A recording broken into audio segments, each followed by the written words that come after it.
Shalom. Ya, puji Tuhan.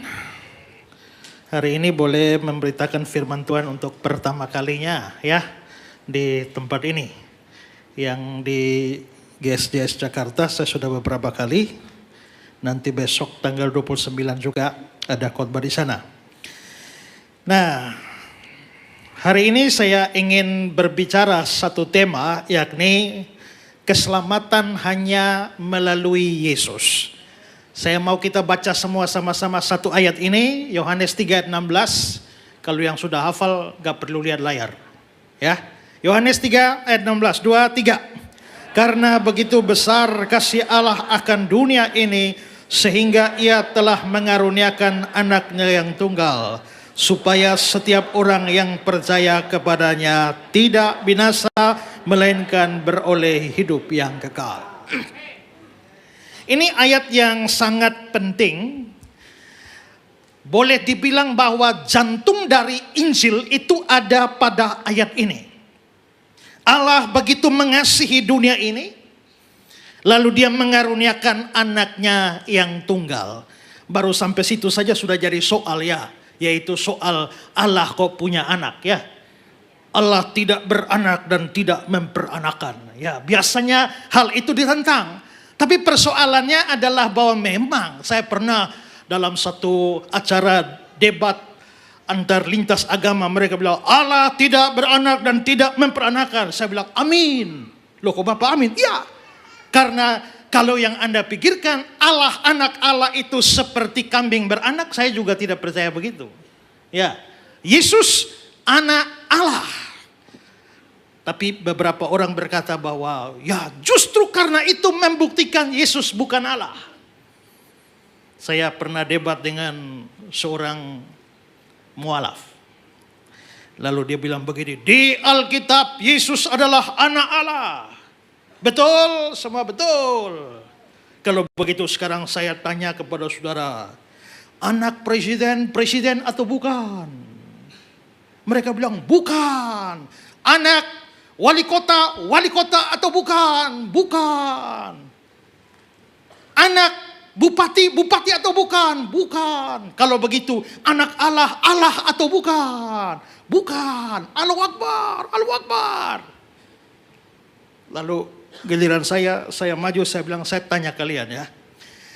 Anak monyet atau bukan? Mereka diam. Waktu mereka diam, saya bilang, jawab. Anak macan atau bukan? Atau saya tanya kalian nih, kalian ini anak manusia atau manusia? Anak manusia, ya tapi manusia juga. Kalau kamu bisa anak manusia sekaligus manusia, kenapa dia tidak bisa anak Allah sekaligus Allah? Maka kenyataan bahwa dia adalah anak Allah tak berarti bahwa dia adalah Allah. Dia anak Allah. Tapi anak apa? Bapak anak Allah? Anak Allah? Anak Allah? Berarti Allah punya anak berapa banyak? Banyak ya. Kenapa ini tunggal? Karena dia anak sungguh-sungguh. Kita semua anak hasil adopsi. Ya, karena dulu kita bukan anak Allah. Kita anak iblis. Sejak kamu percaya Yesus, baru kamu diberi kuasa jadi anak Allah. Tapi dia adalah anak yang sesungguhnya. Makanya disebut sebagai anak tunggal Allah. Diberikan, nanti datang Yesus mati dan memberikan keselamatan hidup kekal kepada semua yang percaya. Dan mereka tidak akan binasa. Jadi memang Yesus datang ke dalam dunia, tujuannya yaitu memberikan keselamatan. Yohanes 12 ayat 47 bilang, aku datang bukan untuk menghakimi dunia, melainkan untuk menyelamatkannya. 1 Timotius 1 ayat 15, untuk menyelamatkan orang berdosa. Nah, kalau begitu, Yesus datang ke dalam dunia, dia Allah datang ke dalam dunia untuk menyelamatkan orang berdosa, pakai acara mati, disalib dan sebagainya. Pertanyaan yang seringkali ditanyakan, kalau memang Allah mau menyelamatkan manusia berdosa, kan gampang, tinggal dari surga, selamat, semua selamat.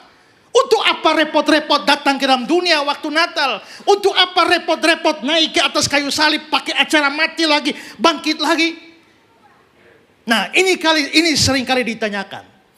Karena itulah maka sebenarnya apa yang akan saya bahas hari ini adalah satu fondasi iman Kristen yang perlu kita pahami, karena tantangan bagi iman Kristen itu begitu banyak.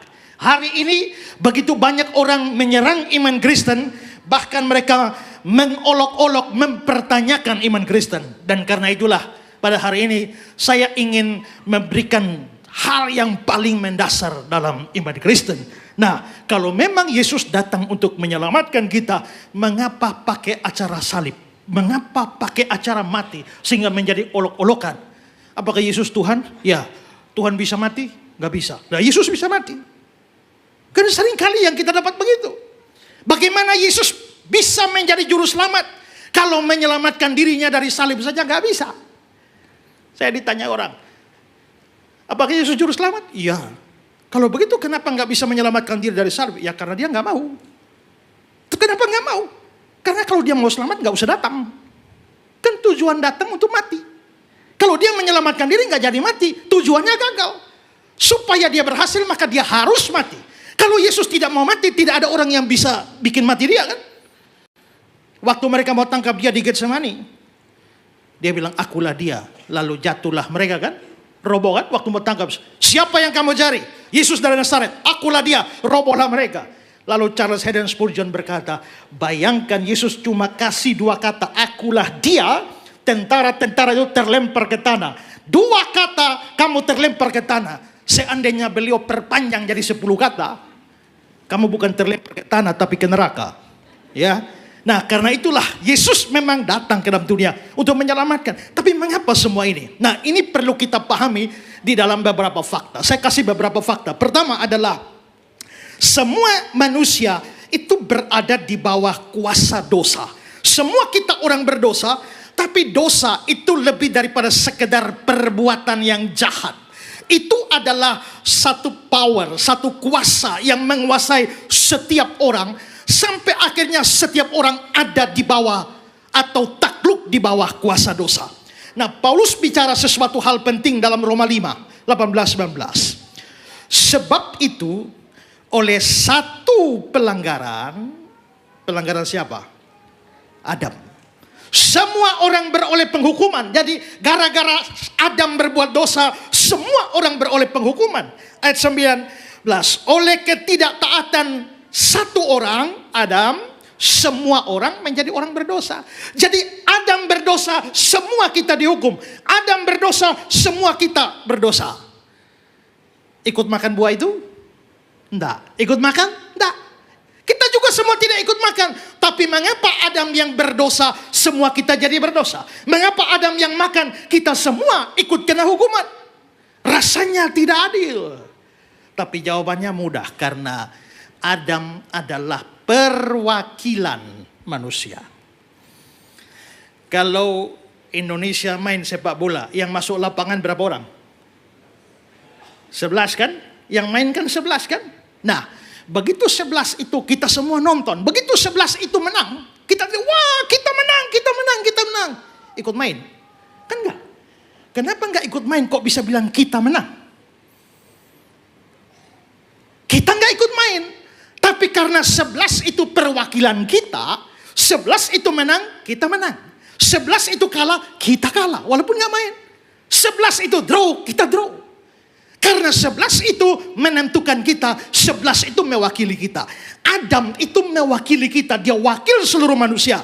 Adam suci, kita semua suci. Adam jatuh, kita semua jatuh. Adam dosa, semua dosa. Adam dihukum, semua dihukum. Maka Adam berdosa, semua orang berdosa. Nah, kalau yang paling atas Adam dan Hawa sudah dosa, maka manusia berdosa hanya bisa menghasilkan manusia berdosa. Kalau monyet kawin, anaknya. Kalau dia punya cucu, kalau punya cicit, monyet. Sampai 100 generasi tetap monyet semuanya, karena yang paling atas monyet. Yang paling atas orang berdosa, maka seluruh generasi manusia itu adalah orang berdosa. Makanya dalam Mazmur 51 ayat 7, dalam kesalahan aku diperanakan, dalam dosa aku dikandung ibuku. Jadi kita ini sudah berstatus orang berdosa sejak dari dalam kandungan. Belum keluar dari kandungan sudah orang berdosa. Berbuat dosanya belum, tapi status orang berdosanya sudah. Maka kita itu, karena kita berstatus orang berdosa, makanya nanti kita itu berbuat dosa. Walaupun belum berbuat kesalahan apa-apa, tapi statusnya sudah. Waktu macan terkam kambing, macan itu binatang buas. Waktu macan tidak terkam kambing, buas gak? Jadi kalau macan tidur bukan binatang buas. Buas juga kan? Maka buasnya dia tidak tergantung dia terkam kambing atau tidak terkam kambing. Naturnya itu buas. Waktu dia terkam kambing hanya membuktikan bahwa dia buas. Tapi kebuasannya tidak terletak pada terkam kambing. Pada natur dia. Nah, maka manusia itu naturnya sudah dosa. Maka sejak dari dalam kandungan, bayi yang belum lahir keluar dari perut ibu pun statusnya sudah orang berdosa, biarpun dia belum berbuat dosa. Nanti setelah keluar, mulailah dia berbuat dosa. Maka pada akhirnya Roma 3 ayat 23, semua orang telah berbuat dosa dan kehilangan kemuliaan Allah. Jadi semua manusia kita ini semuanya adalah orang berdosa. Itu pertama. Kedua adalah orang berdosa harus mengalami penghukuman Allah. Mengapa? Karena Allah itu Allah yang adil. Keadilan Allah tidak membiarkan dia meloloskan satu perbuatan dosa pun dari orang berdosa. Dia pasti akan hukum. Nahum 1 ayat 3 bilang begini, Tuhan itu panjang sabar, besar kuasanya, tapi tidak sekali-kali dia membebaskan dari hukuman orang yang bersalah. Tidak sekali-kali pun. Orang berdosa harus dihukum. Jikalau Allah tidak hukum orang berdosa, dia gagal menjadi Allah yang adil. Keadilan Allah itu diwujudkan lewat penghukuman kepada orang berdosa. Nah, kalau kita semua orang berdosa, semua kita memang harus dihukum. Tidak bisa ada yang lolos. Tapi hukuman dosa itu apa? Mulai dari kitab Kejadian, Taman Eden, dilarang makan buah itu, Kejadian 2 ayat 17. Sebab pada hari engkau memakannya, pastilah engkau mati. Jadi kapan matinya? Pada hari engkau memakannya. Jadi kalau Adam makan buah hari Rabu, matinya Rabu. Makan buah hari Sabtu, matinya Sabtu. Pada hari engkau memakannya, pastilah engkau mati. Tapi sekarang kita tanya, waktu Adam habis makan buah, langsung mati? Ternyata masih umur panjang kan? Sampai 930 tahun. Kalau begitu ayatnya salah. Kalau begitu ayatnya Tuhan bohong dengan firman ini? Tidak. Karena apa? Karena mati itu bukan hanya satu jenis. Ada 3 jenis kematian.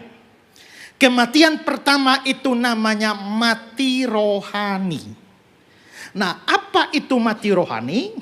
Mati rohani itu artinya putus hubungan dengan Allah. Tidak ada hubungan dengan Allah, itu namanya mati rohani. Sekarang coba lihat Kejadian 3, 23, 24. Lalu Tuhan mengusir dia dari Taman Eden. Dia menghalau manusia itu di sebelah timur Taman Eden. Ini terjadi pada hari di mana Adam memakan buah itu. Waktu Adam memakan buah itu, Tuhan mengusir dia. Tuhan menghalau dia. Maka terjadilah perpisahan antara Allah dengan manusia. Inilah kematian rohani. Makanya Yesaya pasal 59 ayat 2. Yang merupakan pemisah antara kamu dan Allahmu ialah segala kejahatanmu. Maka kematian pertama, kematian rohani, putus hubungan dengan Allah. Adam waktu makan buah itu langsung terjadi hari itu mati, tapi mati rohani. Setelah mati rohani, menyusul kematian yang kedua, yaitu kematian jasmani. Kalau yang rohani putus hubungan dengan Allah, yang jasmani ini putus napas. Maka mengapa sampai manusia itu bisa mati? Ya karena dosa ini. Daya hidup manusia makin hari makin lemah. Coba kalau saudara colokkan kipas angin, kabel kipas angin dia muter. Wow, putar kencang. Tiba-tiba cabut colokannya. Apakah langsung kipas angin mandek? Tek. Enggak kan? Masih muter. Tapi lama-lama muternya makin lemah, habis. Makanya manusia zaman dulu hidupnya ratusan tahun ya. Hampir 1000 tahun. Tapi makin lama makin turun. Dan kita bisa lihat bahwa umur manusia makin pendek. Dan pada satu titik dalam hidupnya dia akan mengalami kematian. Itu akibat dosa. Dunia ini telah menemukan begitu banyak obat ini, anti itu, anti ini. Tapi belum ada anti mati. Maka semua kita pasti mati. Saya suka khotbah di ulang tahun. Karena kalau saya khotbah di ulang tahun, saya bilang, hari ini engkau bertambah 1 umur lagi di satu sisi. Tapi di sisi yang lain, kamu kehilangan 1 umur. Karena kalau Tuhan tetapkan kamu mati 60 tahun, waktu kamu ulang tahun yang ke-50, stokmu sisa 10. Ulang tahun ke-51, sisa 9. 52, sisa 8. Jadi itu umur bertambah atau berkurang. Tergantung lihat dari mana. Kalau lihat dari sini 50, 51, 52, tambah panjang umurnya. Tapi kalau lihat dari tahun mati 10, 9, 8 kan tambah pendek. Tapi ada orang yang nyanyi pendek umurnya. Maka saya bilang, dengar baik-baik yang ulang tahun. Waktu kamu berulang tahun, kamu makin dekat lubang kubur. Waktu kamu ulang tahun, kamu hampir menjadi almarhum dan almarhumah. Mati. Tidak ada orang bisa menghindari yang namanya kematian. Ada orang bilang, Pak Pendeta, saya ini sebenarnya kepengen tahu saya mati di mana. Supaya saya tidak pernah pergi ke situ. Saya kalau tahu saya akan mati di Jakarta, sampai kapanpun saya tidak akan ke Jakarta. Tapi kan gak bisa. Di Irak ada satu cerita begini. Ada satu tuan yang mempunyai seorang budak. Lalu satu hari si tuan menyuruh si budak ini pergi ke pasar untuk belanja. Sampai di pasar si budak ini tiba-tiba dia kaget. Dia lihat, ada malaikat maut. Malaikat maut melambai-lambai. Maka ketakutan pucatlah si budak ini. Karena mereka percaya kalau malaikat maut sudah melambai, hari ini kau mati.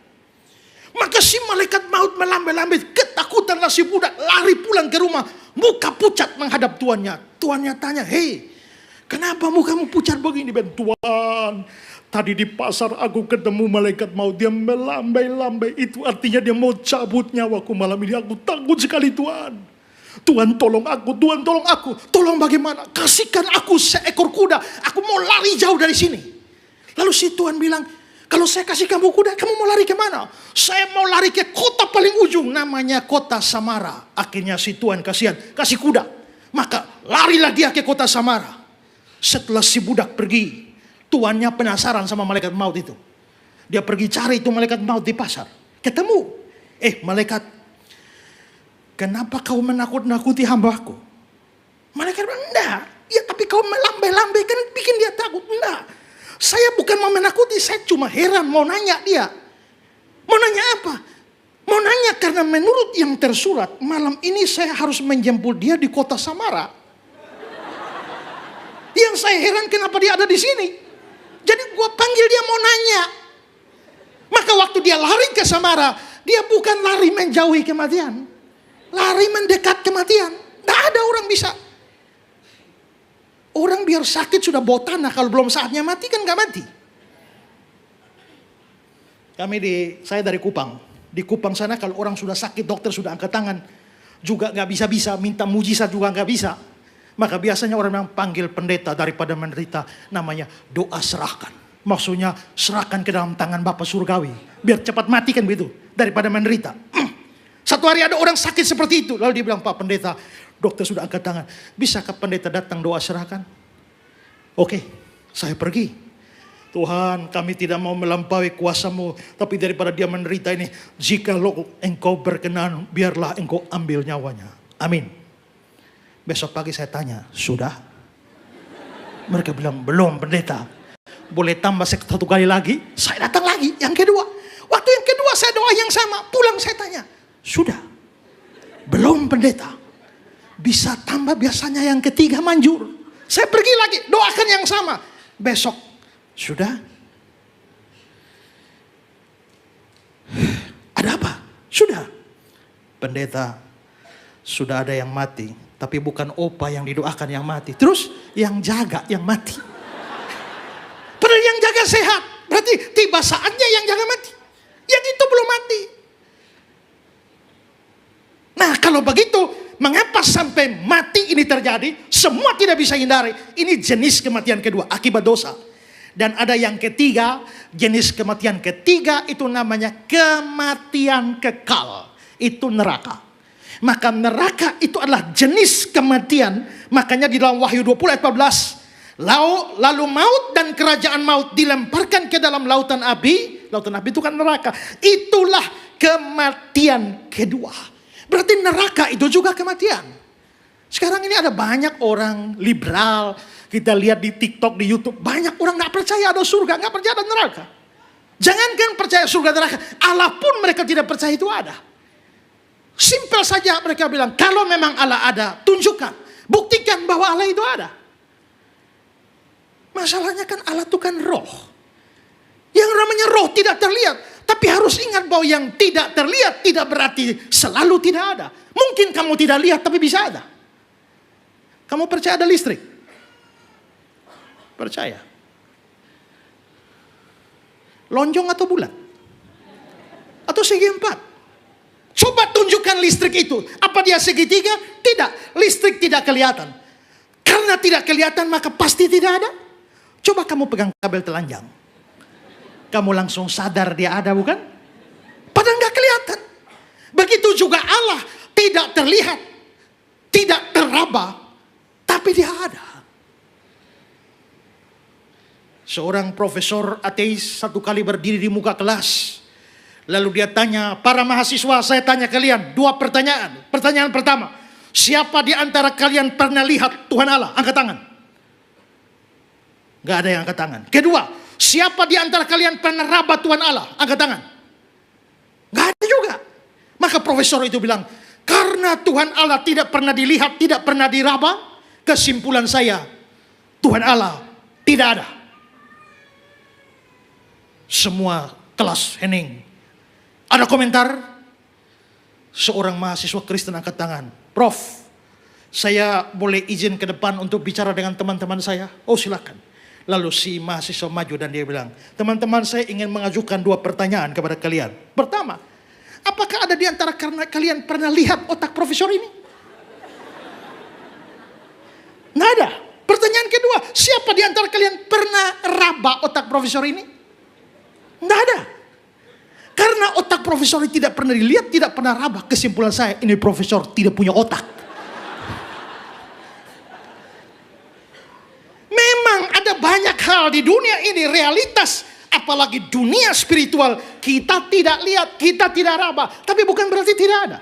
Maka surga ada, neraka ada, Allah itu ada. Dan Alkitab bicara neraka cukup banyak. Dan itu adalah kematian ketiga. Jadi mati ada 3. Mati rohani, putus hubungan dengan Allah. Mati jasmani, putus nafas. Dan mati ketiga, mati kekal, yaitu neraka. Semua manusia berdosa harus alami 3 ini. Mati rohani, kita putus hubungan dengan Allah. Satu saat jadi almarhum, jadi almarhumah. Mati jasmani. Dan kita semua akan pergi ke neraka. Kematian kekal. Sekarang yang ketiga. Manusia tidak bisa diselamatkan dengan cara apapun. Menghadapi hukuman Allah, keadilan Allah, manusia berdosa tidak punya cara meloloskan diri dari hukuman Allah. Tidak bisa dengan perbuatan baik. Agama lain mengajarkan amal saleh nanti diperhitungkan untuk keselamatan. Tapi tidak. Kitab suci Kristen berkata bahwa manusia tidak bisa diselamatkan dengan perbuatan baik. 1 titik pun. Satu kali dalam sebuah perdebatan lintas agama. Lalu Saya tanya, bagaimana? Si pihak sebelah bilang, nanti kalau mati ditimbang, kalau perbuatan baik kita lebih banyak, maka kita masuk surga. Tapi kalau kejahatan kita lebih berat, kita masuk neraka. Lalu saya tanya, kalau sama berat, dan siapakah kita yang bisa tahu persis berapa banyak kebaikanmu dan berapa banyak kejahatanmu? Kristen mengajarkan tidak demikian. Tidak ada manusia bisa selamat dengan berbuat baik. Karena apa? Karena perbuatan baik tidak pernah bisa tutup dosa. Kalau saudara berbuat kejahatan, saya misalnya tahu-tahu bangun tempeleng Bapak di depan ini, Bapak lapor saya ke polisi. Saya mau ditangkap di sidang minggu depan, tapi sebelum minggu depan ditangkap, saya sudah bawa bantuan ke panti asuhan, sudah bawa bantuan ke korban bencana, sudah sumbang gereja, sampai dihakimi. Benarkah Pak Esra pada hari Minggu kemarin tampar orang? Benar. Tapi hakim mesti ingat bahwa hari Senin saya sudah bawa bantuan ke panti asuhan. Saya sudah bawa bantuan ke korban bencana, sudah bantu gereja. Jadi saya benar tampar dia, tapi saya sudah berbuat baik. Saya tanya, hakim itu akan melepaskan saya? Mikir baru jawab. Hakim itu akan melepaskan saya? Tapi kan saya sudah buat baik. Apakah hakim itu melepaskan saya? Dia pasti melepaskan saya kalau dia gila. Ya kan?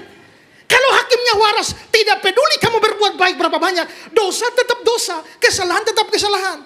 Begitu juga kita berdosa begini banyak, jangan berpikir bahwa saudara bisa tutup satu dosamu dengan berbuat baik. Nah, makanya di dalam Galatia 2 ayat yang ke-16, tidak seorang pun dibenarkan karena melakukan hukum Taurat. Tidak ada. Bahkan kalau seandainya kita berbuat baik, Yesaya 64 ayat 6 bilang, segala kesalehan kami seperti kain kotor. Kain kotor sini bukan kain pel, bukan kain lap. Terjemahan yang sebenarnya dari bahasa asli itu adalah kain pembalut wanita pada zaman dulu. Itu kain kotor yang dimaksudkan di sini. Maka segala kesalahan kita itu seperti kain pembalut. Adakah kita cukup gila mengandalkan kain kotor ini untuk bisa selamat? Gak bisa. Kamu bisa selamat dengan berbuat baik asal kamu buat baik 100%, tidak boleh kurang 1. Karena syarat masuk neraka itu dosa 1. Kita hari ini bisa buat baik, besok enggak. Saya satu hari bawa motor, sepeda motor di jalan. Pas di jalan ada satu motor mau maju di jalan, hampir tabrakan. Cukup dekat, hampir tabrakan. Saya lihat dia, dia lihat saya. Saya tetap lihat dia, dia tetap lihat saya. Tiba-tiba dia, tuik, dan dia menghantam ludah di muka saya. Balik motor lari. Saya kejar dia dengan motor, mati kau hari ini kalau saya dapat. Tapi sementara saya kejar dia, teringatlah aku akan kata-kata Tuhan Yesus. Ampunilah dia karena dia tidak tahu apa yang dia perbuat. Saya berhenti dan berdoa, Tuhan ampunilah dia karena dia tidak tahu apa yang dia perbuat. Hari itu saya merasa seperti Yesus. 1 minggu kemudian saya dengan keluarga berlibur. Pulang sudah maghrib. Lampu-lampu belum nyala. Terus ada motor dari sana pakai lampu jauh sampai saya silau. Gak bisa lihat jalan. Begitu motornya lewat, saya bilang lampu. Begitu saya bilang lampu. Si motor balik kejar saya, bilang, kau bilang apa? Saya bilang lampu. Dia bilang, kau mau apa? Mau apa juga? Saya lompat turun dari mobil, ambil kunci roda, dan saya menghadap orangnya. Lalu mama saya di rumah dipanggil kakak karena paling tua. Lalu waktu saya ambil kunci roda menghadap orang itu, mama saya bilang, kakak ingat, kakak itu pendeta, kakak itu persetan dengan pendeta. Baru berapa hari yang lalu saya seperti Yesus. Tapi 1 minggu kemudian rusak itu. Seandainya satu dosa layak masuk neraka, saya masuk neraka itu. Siapa di antara kita yang bisa berbuat baik non-stop tanpa dosa 1? Kalau kamu bisa begitu, kamu selamat. Tapi kalau enggak, jangan pakai perbuatan baikmu. Enggak laku untuk masuk surga. Dan kedua, ingat baik-baik. Kamu tidak bisa diselamatkan dengan berhenti berdosa. Ada pemabuk, mati masuk neraka. Berhenti mabuk, kalau mati tetap masuk neraka. Ada perampok, kalau dia bertobat dan berhenti merampok, apakah mati masih masuk neraka? Tetap masuk neraka. Kenapa? Kan sudah berhenti. Karena dosa itu hutang di hadapan Allah. Dosa itu hutang. Coba lihat Matius 6 ayat 12. ampunilah kami akan kesalahan kami. Kata kesalahan itu, bahasa asli Alkitab Perjanjian Baru adalah opelema, itu artinya hutang. Makanya versi King James, Alkitab bahasa Inggris, forgive us our debts as we forgive our debtor. Ingat debts collector? Hutang. Maka dosa itu hutang. Pertanyaan sekarang adalah, bisakah hutang diselesaikan dengan berhenti hutang? Saya nggak punya uang, Bapak pinjam 100 juta. Minggu berikut 100 juta lagi. Minggu berikut 100 juta sampai 1 miliar. Lalu saya datang ke Bapak, minta pinjam. Marahlah si Bapak. Kamu ini minjam sudah 1 M. Lalu saya bilang, Pak jangan marah-marah dong Pak. Saya janji mulai sekarang, saya nggak pinjam lagi Pak. Selesai kan? Beres? Beres? Gak bisa. Hutang tidak bisa selesai dengan berhenti utang. Berhenti utang nomor 2. Nomor 1, bayar utang. Maka dosa tidak bisa selesai dengan berhenti berdosa. Harus ada pembayaran. Bayar pakai apa? Pakai nyawa. Karena upah dosa ialah maut. Maka itu berarti orang berdosa tidak bisa selamat hanya karena dia berhenti berdosa. Semua kita yang berdosa, begitu berhenti berdosa, kita tetap binasa semuanya. Jadi kita tidak ada cara lolos itu. Keempat, kalau memang kita nggak ada cara untuk lolos, maka bagaimana caranya supaya selamat? Dibutuhkan seorang juru selamat bagi manusia. Karena tidak ada cara. Tapi nggak sembarang orang bisa jadi juru selamat. Syarat juru selamat itu 2. Syarat pertama, dia harus manusia. Karena yang berdosa manusia. Syarat kedua, dia harus tanpa dosa. Karena kalau dia dosa, bagaimana dia menyelamatkan orang berdosa? Kalau dia sendiri berutang, bagaimana dia menyelamatkan yang berutang? Maka syarat untuk jadi juru selamat, 1 manusia, kedua tanpa dosa. Butuh seorang manusia suci tanpa dosa supaya bisa jadi juru selamat. Nah marilah kita cari manusia suci. Dari Sabang sampai Merauke. Dapat manusia? Dapat yang tidak berdosa? Nggak dapat. Maka di sini ada manusia, hanya nggak ada yang nggak dosa. Semua dosa.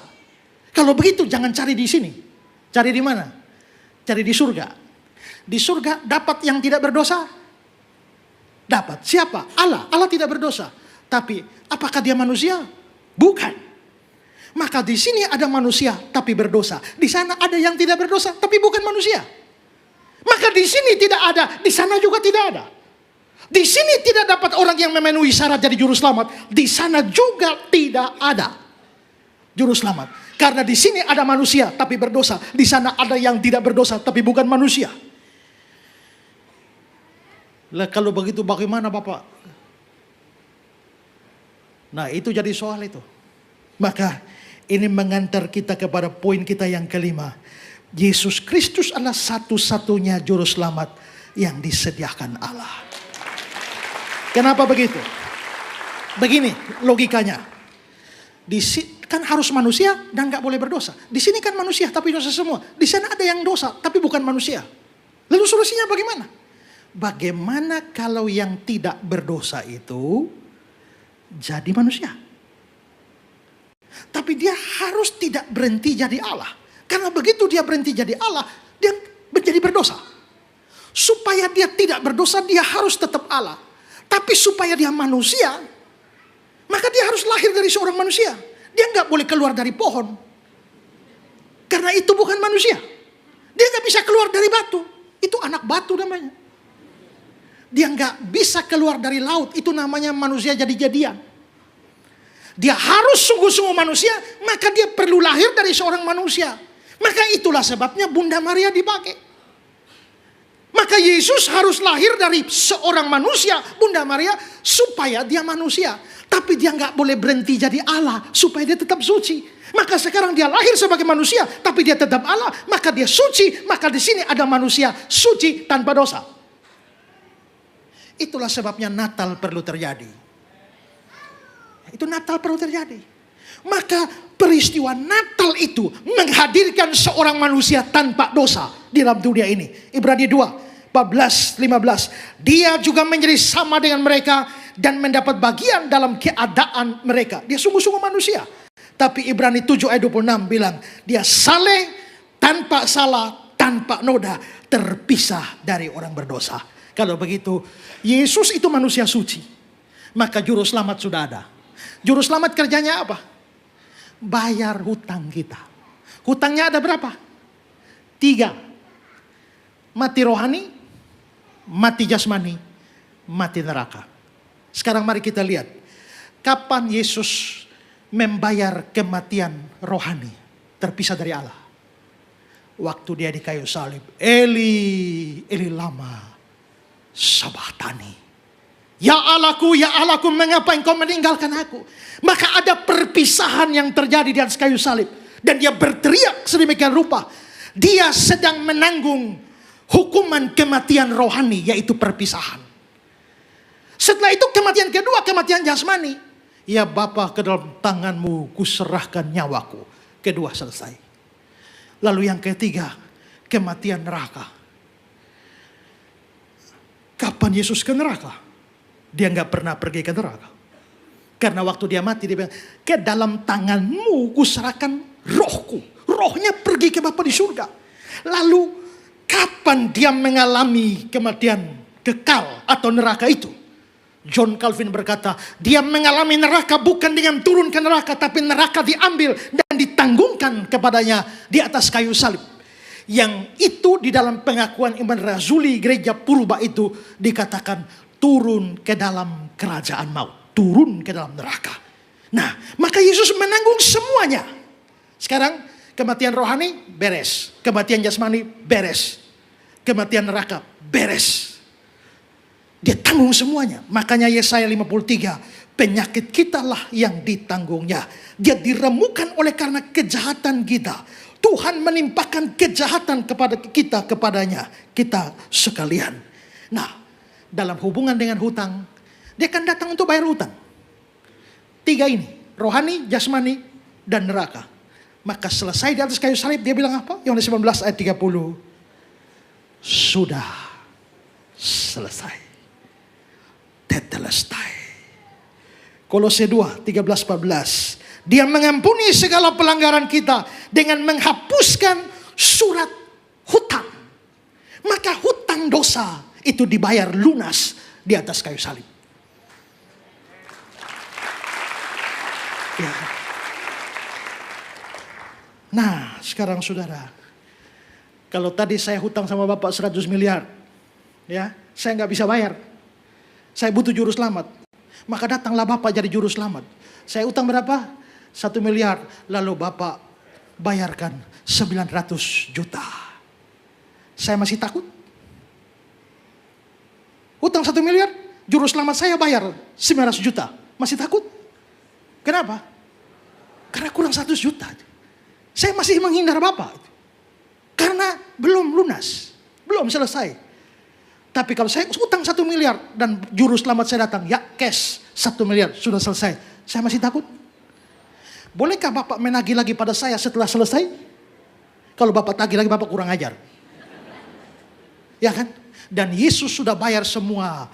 Sudah selesai. Itulah sebabnya kenapa orang Kristen, salah satu beda orang Kristen dengan agama lain adalah kepastian keselamatan. Kita pasti selamat bukan karena kita orang baik. Bukan karena kita orang saleh. Tapi karena kita mengandalkan juru selamat. April kemarin saya debat sama Don Ditan di mana nih, Surabaya ini ya. Ya, tentang Yesaya 53. Ada Islam banyak di sana. Dan saya pakai kesempatan menginjil, saya bilang, kalian semua ini pemberontak. Sama dengan saya. Kalian orang berdosa sama dengan saya. Bedanya saya punya juru selamat. Kalian tidak punya. Bagaimanapun dosa tetap dihukum. Tapi dihukum di mana? Pertama, dihukum pada saya atau dihukum pada juru selamat saya? Dihukum pada orang berdosa atau dihukum pada pengganti orang berdosa?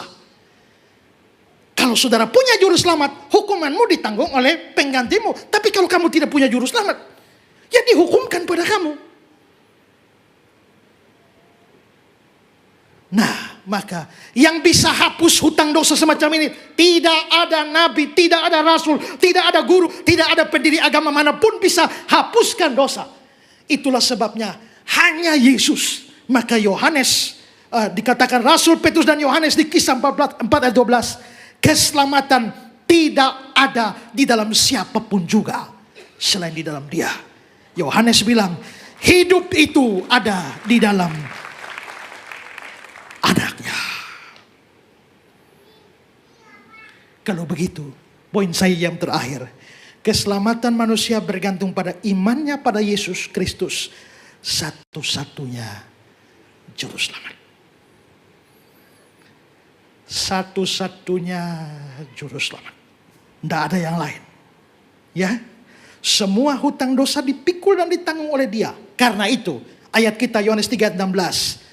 Setiap orang yang percaya kepadanya tidak binasa, melainkan beroleh hidup yang kekal.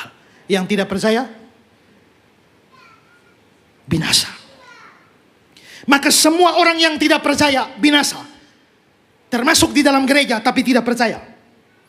Kalau saudara rajin kebaktian, tapi saudara hanya Kristen KTP saja, tidak pernah buka hati sungguh-sungguh percaya Yesus, saudara akan binasa. Saya berasal dari daerah di mana mayoritas orang adalah orang Kristen. Dan saya terus beritakan Injil pada mereka karena banyak orang rajin kebaktian. Tapi mereka sebenarnya tidak pernah percaya Kristus.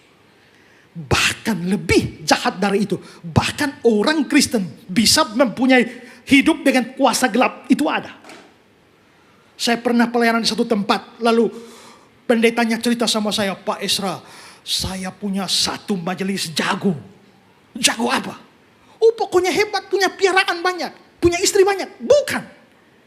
Terus apa? Dia punya peliharaan setan-setan yang banyak. Tapi dia baik, Pak. Maksudnya baik bagaimana? Satu hari mereka punya tanah di atas gunung, mau bangun gereja di sana.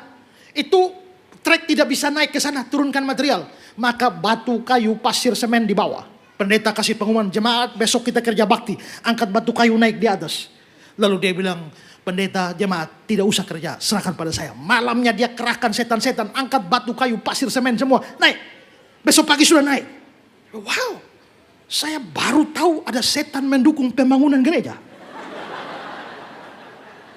Lalu satu kali ada acara di mana dibutuhkan tutup jalan, tapi polisi tidak izinkan. Lalu dia bilang, pendeta jangan khawatir, pasang tenda, kurang 1 jam ibadah, dia bawa kapur, dia garis set, dasi set, kebaktian jalan. Tidak ada motor, mobil bisa lewat garis itu. Kena garis itu, mesin mati. Kebaktian berjalan. Selesai kebaktian berjalan, beliau hapus itu kapur, semua mesin pada hidup. Tadi saya heran, ada setan dukung pembangunan gereja. Sekarang setan dukung pelayanan. Dukung pelayanan semacam itu. Tapi ini pasti bukan Kristen sejati. Dulu waktu Yahya Waloni hina-hina iman Kristen di media sosial. Lalu ada satu orang dari kampung Alor sana. Dia bilang, pendeta, saya sangat sakit hati. Dia menghina Yesus kita. Dia menghina agama kita. Kalau pendeta izinkan, serahkan sama saya 2 hari almarhum. Memangnya mau apa? Kita serang dia, Bapak. Serangan udara. Maksudnya dengan kuasa gelap. Dia saking cinta Yesus dan membela agama, dia mau hajar orang dengan kuasa gelap. Bagaimana orang seperti itu cinta Yesus? Tapi begitu, dia pasti bukan Kristen sungguh-sungguh. Ada banyak orang Kristen KTP saja ada di dalam gereja. Saudara pikir baik-baik, selama saudara jadi Kristen, pernah ada momen saudara buka hati, terima Yesus atau tidak sebagai juru selamat? Kalau tidak, kamu tidak bisa diselamatkan. Tapi kalau ya, kamu tidak binasa, melainkan beroleh hidup yang kekal. Kalau begitu, semua harus sungguh-sungguh percaya Yesus. Tapi pesan saya kedua, jangan pernah lepaskan Yesus demi alasan apapun. Lebih keras lagi, jangan jadi mualaf. Yang perempuan-perempuan yang lagi pacaran dengan Ahmad atau Abdullah, putuskan dia sekarang. Yang lagi pacaran dengan Siti Aminah atau siapapun, putuskan. Siti Maimunah, putuskan. Begini banyak nih, cari dong di sini. Bilang, Pak Pendeta, Kenapa saya harus cari? Waktu Adam saja Tuhan cipta Adam, tiba-tiba Adam ditidurkan buka mata, langsung ada Hawa. Ngapain saya cari? Ya, lu tidak tahu bahwa zaman dulu Adam tidak punya saingan. Ya, jangan pernah lepaskan Yesus. Ada orang inbox saya, pendeta, masuk Islam.